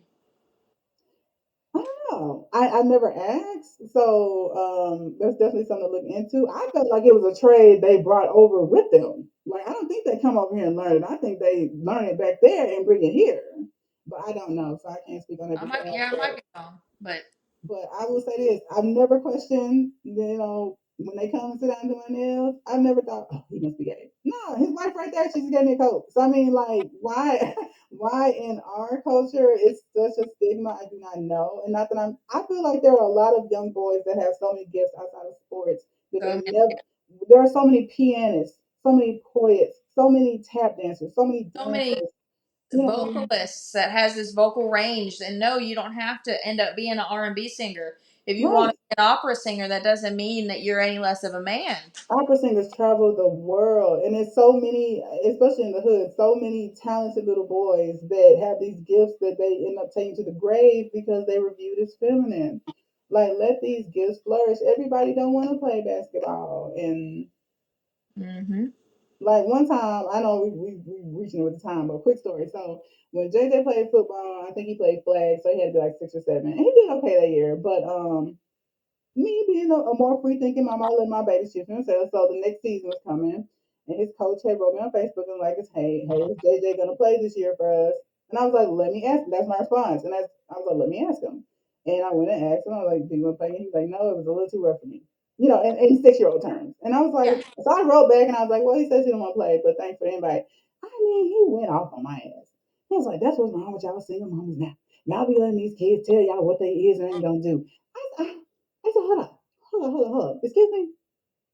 My Good for child, you. my child is a straight A student. He does what he's supposed to. Like JJ is a good boy. He does what he's supposed to do. He's on an honor roll at school. If he don't want to play football, guess what? He's not playing. And I'm Thank gonna you. spend my $120 on that damn overpriced outfit. Now, I'm not when bullying my when kids into 20 years wanting nothing. ago children's sports was free. Things have But changed anyways, quite a bit. It's become quite the hustle, but girl, another podcast for another day. But right. yeah, That's been a goal of mine. has. I mean, That's with been all a rule of things. mine since the beginning, and that is something that I still go toe to toe over his daddy with. If my baby don't want to play, he's not playing.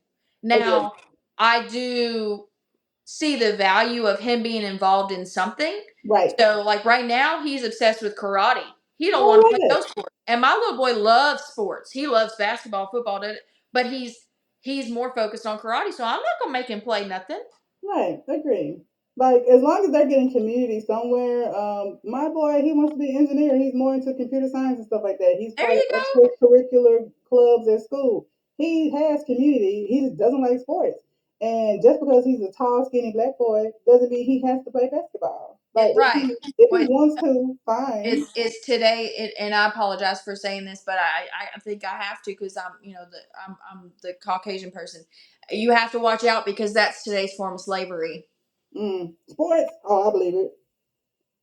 Girl, I ain't cool sports, especially These black football. men that have so much more innate value as just being a human being are only looked at as money bag. Entertainment, yeah, entertainment. It's as far as entertainment, for some. There a whole when I say And I these love type of football. conversations could branch off into several conversations. Right. And but Right. with men in general, like when they see there's been so I'm not a fan of football because I think it's called CTE. I'm just not a fan. I mean, I watch a little bit of it, but men really get hurt out there. But They like you said, as long as they're entertaining the masses, nobody really cares. So I ain't got beef with it, but when they told me they didn't want to play, I was glad to hear it. right. Right. That's what I am very grateful that my baby is more towards basketball and baseball and all Mhm. that. But it's just anyways. They're different. Like I said, they could be a whole topic.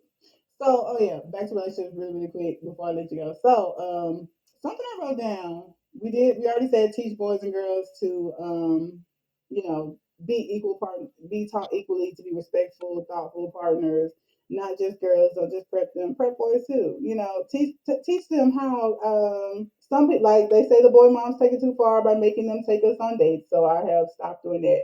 But if you're going to be in a relationship, ladies, make sure that it's a loving one that you wouldn't mind your son emulating, and that's me too.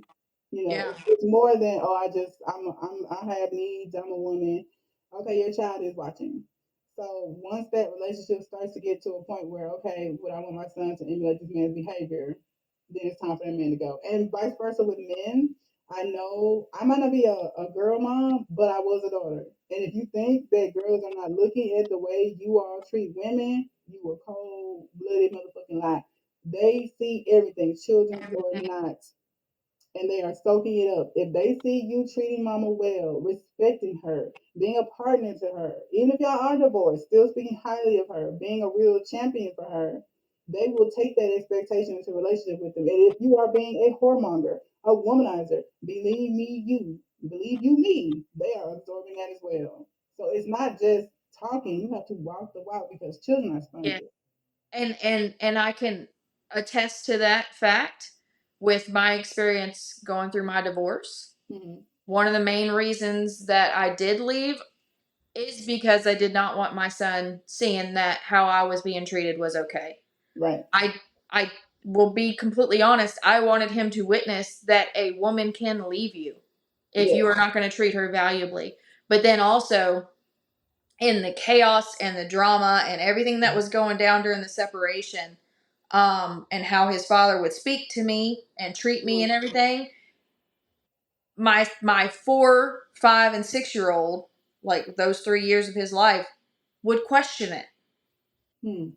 would ask questions, would treat me and talk to me like he's seen his daddy do it, and I Mm. got really good at, and it was just it. I had to learn not to take it too personally because I Okay. know he was emulating what he's seen, and he did not have a very good example of how to appropriately express himself. But I got to the point where I just started asking him, who talks to you like that to make you think it's okay to talk to me like that? And Mm. it finally broke down to where he was like, well, I see my dad, and I've had to tell my 6 year old Mm. recent conversation that, honey, nobody's going to be perfect, and your dad has made a lot of mistakes. Your mom has also made a lot of mistakes, and I will probably continue. Yeah. But that's not okay. Mm. And one of the biggest things that his father used to say, I don't know if he still believes this, but he used to say it in the beginning because I would bring it up. Do you think it's okay for you to act like this and treat me like this in front of your son? Oh, he's not going to remember. He remembers everything. He may not be able to sit here and tell you in great detail, but he remembers everything. Our children, like you said, see everything. And that's why when I did get back into the dating scene in a healthy fashion, even when I was being unhealthy, nobody came around my child. Yeah. Until I felt like I could trust that you were going to stay and treat me good and treat him good. Yes. I've known my boyfriend Jason since we were in high school together, but obviously there was a lot of time that we didn't know each other. I did not bring him around my child for months Yeah. because my child sees everything, and I need him to see somebody treating me correctly so he knows how to treat his future partner correctly. Correct. Correct. Because what we teach children is that adults are right. Like, I mean, I think we should work on teaching them that they're not always right. But the Oh main no, thing, that yeah, was one of the biggest things too that I've always, baby, I'm so sorry. Like we normalize apologizing to our children in my house. sure do. High five. Yeah, right. Sure do. I get down there on that little level, but mom is not perfect. You know, I'm so sorry. I should not have done that. I try to make better decisions, but at the end of the day, for the most part, children have been taught that adults are right and here to protect them. So when they see behavior that is questionable, like you said, well, they're not gonna think much of it because this is my dad. So I mean, surely he would not do something in front of me that is wrong because he knows I can see him or he knows I can hear him. But we as adults sitting here thinking, oh, these kids, they not, no, they are, and that is important. And also, I did right now, this is more so for my girls and my girl moms out there. Teach your daughter that a man is not a meal ticket. Always, and I repeat, always have your own and help them have it. And to help them have it comes back on us. Something with our culture that's really big is, oh, I struggle, so you got to struggle too. And we're unlearning that a little bit more so with my generation. But because they had to get it out the mud, y'all, you have to get it out the mud, and I'm really trying to send my sons off the porch with the little knowledge that I do have because I'm just learning about a lot in my 30s, like credit, Yeah. homeownership, stuff like that. But I'm trying to send them off with as much knowledge as I have. So when I say teach your daughters that a man is not a meal ticket, teach her how to eat also. That's your job. That's on you. Mm-hmm. Because if you don't teach me how to eat and he got bread, I'm gonna go get that bread from him. Right. So don't just tell them, oh, you don't need no man. Show them how to not need one. Send them out into the world, teaching them how to build up their credit, how to save money, how to have something in savings, about EFTs and retirement and investment and real estate. Don't just think all that type of knowledge is just for boys. Right. It ain't no more. That was No, 50 years ago, honey. We ain't doing that no like if you really do not want your daughter to fall prey to some sugar daddy or to some nigga with money, you need to teach her to have her own money and teach her it's okay to have it. It doesn't make like I think we talked about that earlier. Like why don't people want to teach girls that? Is it I don't know, maybe a woman who's got her own is less appealing as a wife or more more. And I've intimidating. heard that. I've heard that. And when I was in my dating scene, I was told that. Hmm. Because I tried the little apps for a while, and I had in my bio, I have everything I need. I'm looking for a partner. Right. And I was straight up matched with one gentleman. He was very nice looking, and his first comment to me was, "You might need to change your bio because that's a little off-putting." Hmm. Uh, okay, if I'm too much, go find less. True. And that's another kind of one of those backhanded things. We live in a world where men don't want women to be gold diggers, but also if you have too much going on for yourself, then you're too independent. It's very, like I said, being you watched the Barbie movie, so you get it. But I however, didn't, but I've read enough about it. Yeah. Yeah, so it's a contradiction. It's a conundrum. Being a woman is really just a I listen revolving to that door. all the time and it makes me cry because it's so true. It's so true. It really is. So it's like we want our daughters to be independent and strong, but also it's a weird. So the main thing is teach her to have her own. Yes, Mhm. a man with money is nice because you want to be equally yoked, but to be equally yoked means you got to have money too, sis. So that's a lot of power to give anybody, and I think a lot of these domestic violence situations I'm so glad you brought that up. go for as long as they do because sis ain't got nowhere to go. Sis ain't got no skills outside of cooking, cleaning, and having babies, and that's on the parents. And he controls all the money. I woke up one day in Financial my abuse. marriage and I found that I had no control financially over anything, even Mm. my own paycheck, Ooh. even my own paycheck. And some of them are very slick and really good at what they do, but I had Mm. no control. So as things got worse, I felt like I had nowhere to go. So the first thing that I had to do in order for me to feel empowered was to get my money back. Like Right. get it's mine. I'm earning it. I work. I've always worked. I've always had a job, thank God. Mm. But so yes, I'm so glad. Now we didn't get into like the domestic violence or whatever, but there was a Right. lot of financial abuse, verbal abuse, manipulation, all that kind of stuff. If I was not already, because even though that mindset is pretty prevalent in the white community too. Mm. Thankfully, I came up under a single mom who refused to let me live that way. Yeah. If I had not already had that instilled in me that I'm fixing to do this on my own, Right. I would still be stuck. Yeah. And who's to say it wouldn't graduated to worse? Yeah.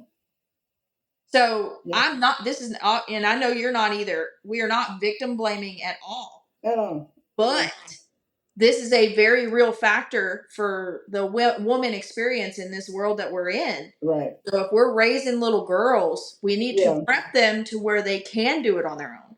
Right. So I want to reiterate off what she said. By no means are we shaming anyone that's found themselves in the situation. We are talking to mothers of currently young daughters to prevent don't ever think it can't be your daughter because it can. If you send your girl out into the world without the self love she needs, without the knowledge of self she needs, without the actual skills and tools to build credit, to save money, to invest, without that knowledge, then yes, she is a sitting duck for a man who knows how to do those things. Mm-hmm. So don't just, and also same thing with the boys. Send them into the world with that knowledge because here comes Sugar Mama Sue who got all the retirement money and blah blah blah blah, and she can buy him this and that and got his head gone because she bought me a PlayStation, she bought me this because he ain't got no sense of self worth, and you ain't sending him off the porch with no savings or no nothing. So he out here broke. So of course the sugar mama is gonna have him by the throat. Right. We And it maybe it's not as prevalent, or maybe we think it's not as prevalent because there's so much shame and they don't talk about it. But women abusing their husbands it's a thing. is real. It's very real. It may be different than what happens to women, but and I'm not going to speak his story, but it happens. It And happens. that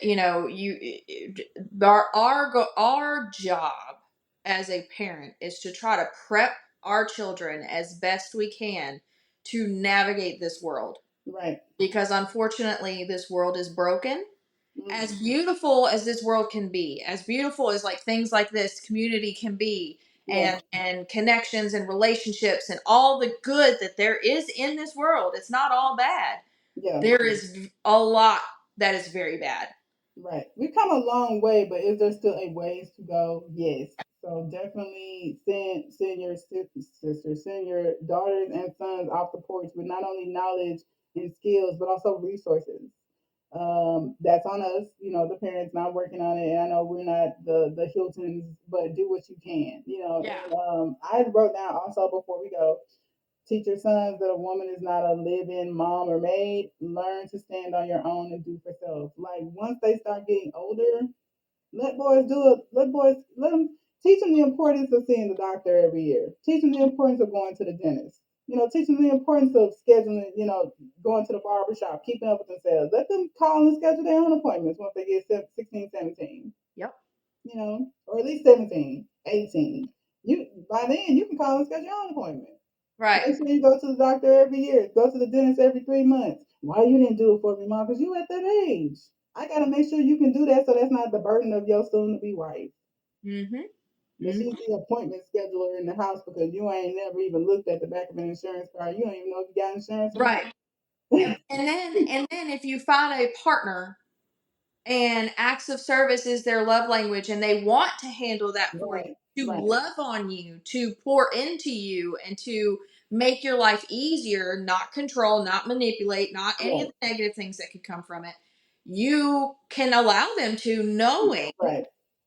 that if it doesn't work out, you can still do it yourself. Facts, facts. Completely agree. So, and I'm glad you mentioned that. If you find a partner that's like, hey, this is where I excel, or let me love on you, this is how I show love, and Mhm.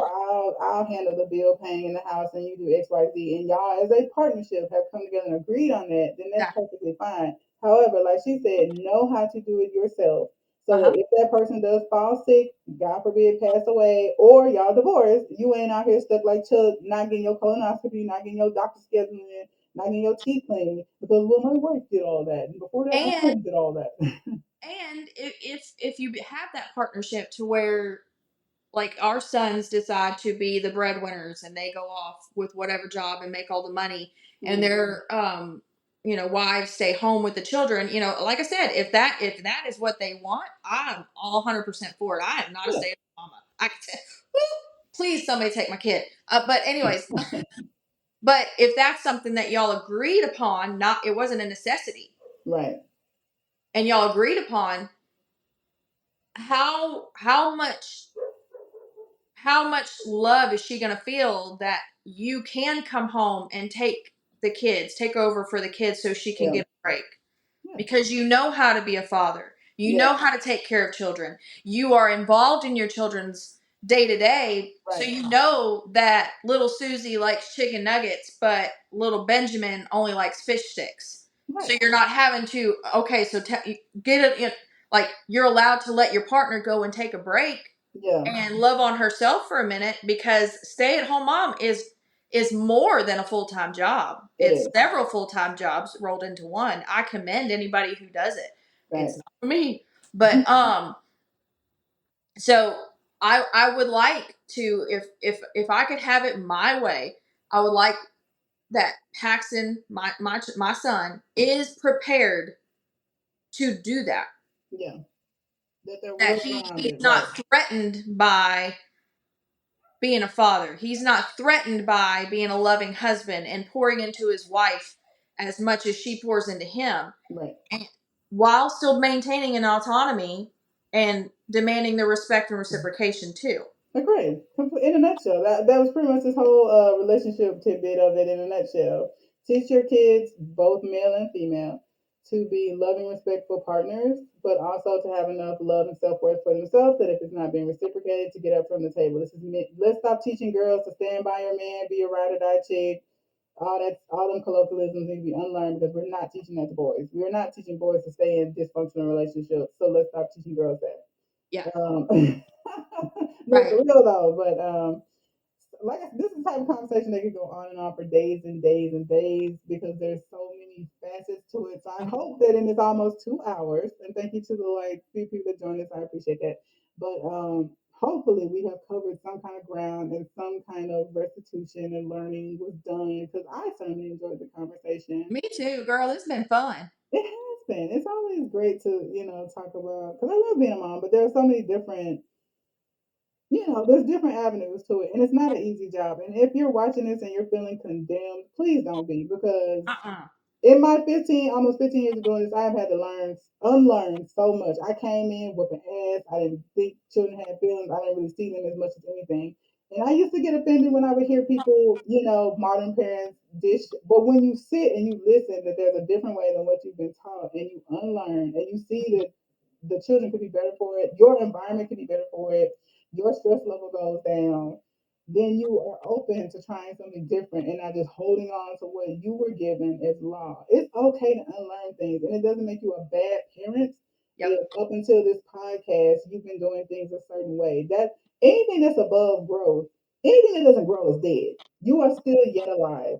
So it's never too late. As long as the kids, I don't care if you've been slacking off and treating the boys and girls different all the way up until today. Let today be the day that you start something new and just keep it Right. consistent. And give yourself grace. I mean, that's my Yeah. biggest challenge to myself on a day-to-day basis because I am my biggest critic. I can be so hard on myself. If I let my intrusive thoughts win, I'm a failure as a parent on a day-to-day basis. Facts. But I have to give myself grace because I'm learning as Right. I go. And so is everybody that's been watching. And so is anybody who has ever been a parent. If you think you know everything, you're wrong. Yeah. Go Because ahead they're and going to write grow that and book. become a different individual tomorrow, and you're going to have to shift. Like, Right. Oh, this is yeah. There is no manual, and that's why I said earlier it's easier to give previous generations grace because they were working with very few tools, and we have more tools now, and we still need more because conversations like this are being had because there is still an unhealthy dynamic in how boys and girls are being raised. But hopefully, conversations like this, and like we said earlier, normalizing conversations amongst men and amongst women, um, and giving those conversations back to the previous generations, despite or to the to the upcoming generations, despite what we were given. I think with time we can see some of this slowly dissolve away, but it definitely starts with acknowledging that hey, what we're doing right now isn't really working, and it might not even be healthy. It might not even be right, and it doesn't make you a villain if you haven't been living up to these new age standards. It just means you don't know. right. And now that you do know, you are now held responsible. So, Yep. but anyway, that is our time. Thank you so much for joining me. If you're For watching on having, YouTube, thank you for having me. oh, you're welcome. You are more than welcome anytime. Like I said, a lot of these conversations, we're definitely going to have a boy mom conversation one day that centers strictly around the boy moms because I understand the hatred. I can't even be mad. I can't be mad Yeah. because we have failed. Not only our sons, but their daughters. Yep. A lot of us have failed. And we will have that conversation. I will definitely invite you back for that. But is there anything you want to plug or can the people find you anywhere? Anything like that? Well, I have my own podcast that I kind of Okay. go, which I haven't done much with here recently. I need to get back to it, but it's called Fiercely Authentic. Okay. That I would love people. I do have a Facebook page. You can find it on all platforms. Um, but yeah, I would love to have you come help me with some work on that side too. So Let me know. Just let me know. yes, ma'am. All right. Well, thank y'all so much for joining us and God bless. Good night, everyone. Good night. I am the stone that the builder refused. I am the visual, the inspiration that made ladies sing the blues. I'm the spark that makes your idea bright. The same spark that lights